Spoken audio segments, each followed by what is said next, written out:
السلام عليكم. النهاردة بإذن الله هنعمل منين الأفران أو كعب الغزال بطريقة سهلة وإن شاء الله تعجبكم. هنقول كل عوامل النجاح والتسوية وإزاي يطلع العجوة في قلبه طرية مش ناشفة.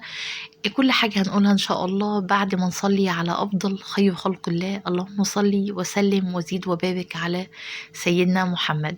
واللي أول مرة يشوفني، أنا إيمان زهران ودي قناتي، أتمنى الانضمام ليها وأتمنى تفعيل الجرس على الكل عشان يوصلكوا كل جديد.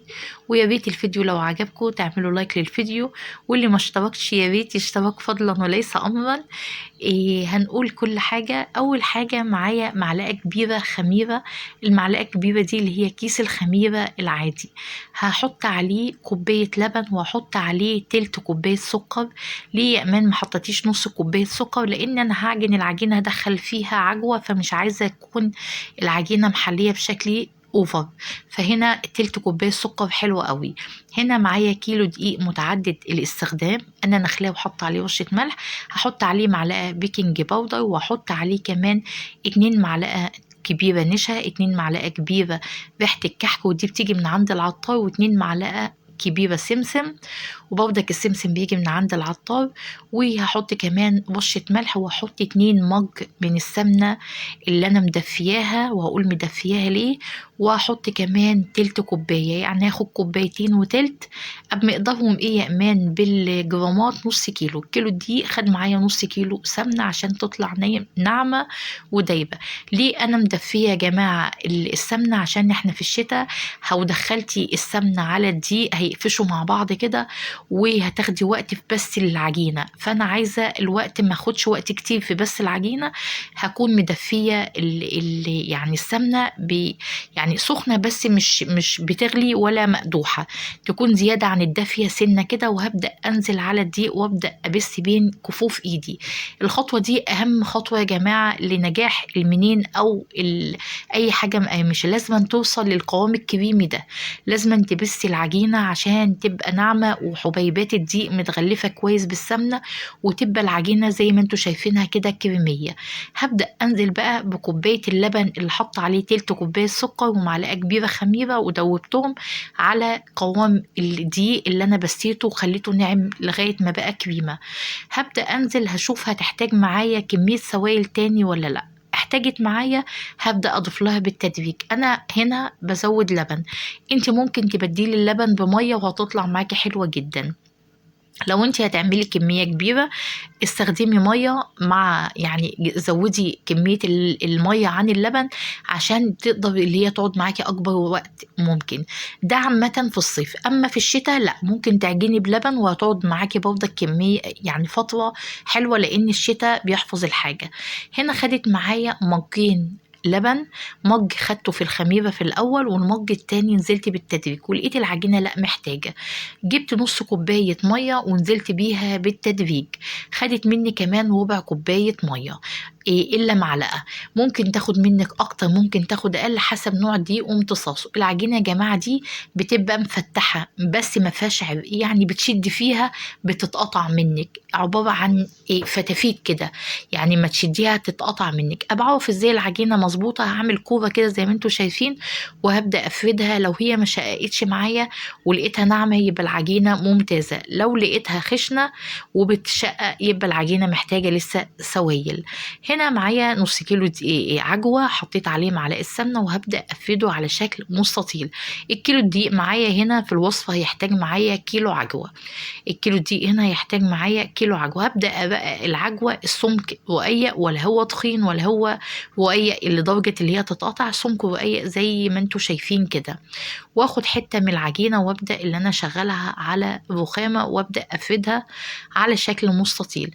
هنقول بدائل اللبن اللي احنا نعجن بمية، هنقول بدائل السمنة. بدل ما احط نص كيلو سمنة ممكن احط 350 جرام سمنة واحط عليهم 150 جرام زيت. يبقى ممكن احط 350 جرام سمنة واحط 150 جرام زيت، بس هتبقى مقرمشة لان الزيت بيساعد على القرمشة. هتبقى العجينة دايبة بس فيها القرمشة اكتر، لان الزيت بيساعد على القرمشة. هنا بشيل الزيادات من العجينة وببدأ اللي انا اضغط العجوة على العجينة كده من فوق، عشان العجينة يعني العجوة ما يبقاش بينها وبين العجينة فراغات. هبدأ اللي انا هفردها دلوقتي بكفة ايدي وهبدأ اضغطها زي ما انتوا شايفين كده. انا بقول لكم اللي انا فردتها، وابدأ الفها على شكل رول. انا بضغط رول وانا بفرده بلفه عشان ما يبقاش فيه فراغات ولا فيه تهوية. يبقى احنا قلنا بدائل، اللي انا بدل ما اخد نص كيلو سمنة هاخد 350 جرام سمنة واخد 150 جرام زيت. هتطلع ناعمة بس القرمشة فيها زيادة. هتقولي ممكن اقلل كمية السمنة يا ايمان؟ ممكن تخليها 450 جرام سمنة او 430 جرام سمنة، بس ما تقلليش السمنة عن 430 جرام عشان ما تبقاش القص معاكي ناشفة.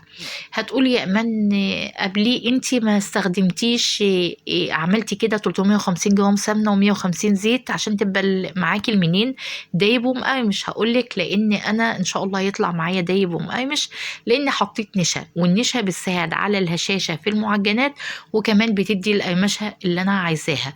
فهيبقى السمنة تديني الذوبان والنعومية، والنشا هتديني القرمشة.